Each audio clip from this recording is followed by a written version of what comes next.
বিসমিল্লাহির রহমানির রহিম। আসসালামু আলাইকুম রহমতুল্লাহ। প্রিয় ভিউয়ার্স, আশা করি ভালো আছেন। একটি কন্টেন্ট করবো বলে অনেক দিন যাবৎ চিন্তা করছি এবং লিখেও রেখেছি। আজকে যে 10-12 দিন হলো এই করি করে করা হচ্ছে না। আসলে ব্যস্ততা কাটছে, বিভিন্ন ব্যস্ততার কারণেই করা হচ্ছে না। তো আজকে ডিসিশন নিচ্ছে, এটা বলবই, এটা অল্প কিছু সময় লাগবে। সেটা হলো ডায়াবেটিক্স নিয়ে।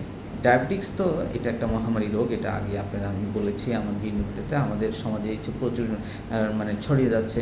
এখন এই ডায়াবেটিক্সটা হওয়ার আগে কী অবস্থা হয়, হয়ে গেলে তো আপনি একজন ডাক্তারের কাছে যাবেন, চিকিৎসা করবেন, ডাক্তার সাহেবকে জানাবেন, কিন্তু হওয়ার আগে কী করবেন, যদি না হওয়া পর্যন্ত মানে এটা করতে হবে।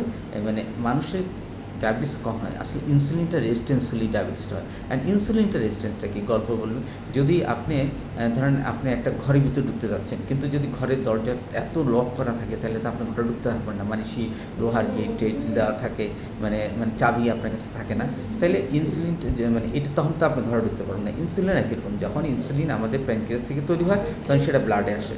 আর যদি সেল যদি মানে এই ইনসুলিনটাকে অ্যাকসেপ্ট না করে, তখন ইনসুলিনের সাথে গ্লুকোজটা কিন্তু সেলে প্রবেশ করতে পারবে না। তাহলে ইনসুলিনটা ইনসুলিনটা একটা চাবির মতো, যখন ইনসুলিনের সাথে গ্লুকোজটাও ঢোকে, তাহলে আপনি যদি ইনসুলিন যদি সেলের ভিতরে ঢুকতে না পারে, তো গ্লুকোজটা ঢুকবে না, তখন কী হবে, গ্লুকোজটা ব্লাডে থাকবে, এই জন্য ব্লাড সুগার বেড়ে যায় বলা হয়।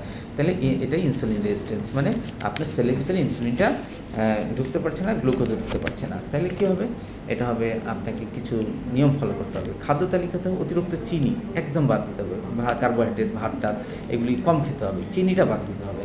ডিয়ার অডিয়েন্স, প্রতিবেলা 30 থেকে 35 গ্রাম প্রোটিন খাবেন। এটা আপনি সকালে খান, দুপুরে খান বা রাতে খান, যখন আপনি খান।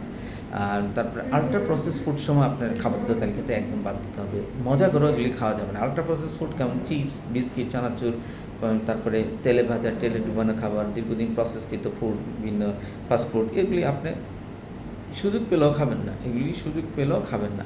তারপরে খাবার কমপ্লেক্স কার্ব রাখতে হবে। কমপ্লেক্স কার্ব মানে ভেজিটেবল জাতীয় খাবার, যেগুলো আঁশযুক্ত ভেজিটেবল খাবার, এগুলি রাখতে হবে।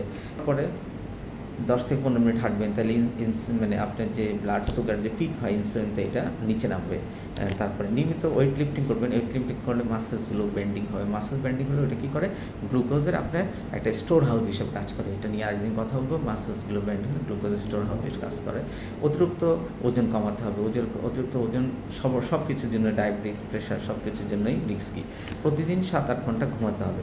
তারপরে আপনার স্ট্রেস কমাতে হবে। স্ট্রেস যদি বেশি থাকে তাহলে আপনি কিন্তু মানে ফ্রি রেডিক্যাল বেশি হবে, কারণ ফ্রি ইনসুলিনটা আপনার শরীরে ইনসুলিন রেজিস্ট্যান্সের একটা অন্যতম কারণ হলো স্ট্রেস।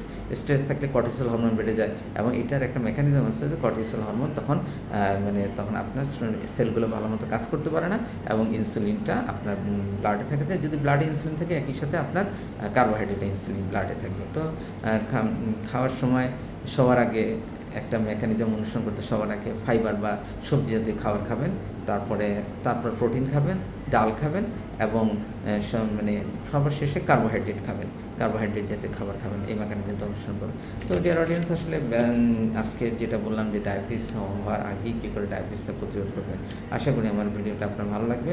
ভালো লাগলে লাইক, কমেন্ট, সাবস্ক্রাইব করবেন। ধন্যবাদ। দোয়া করবেন। আসসালামু আলাইকুম।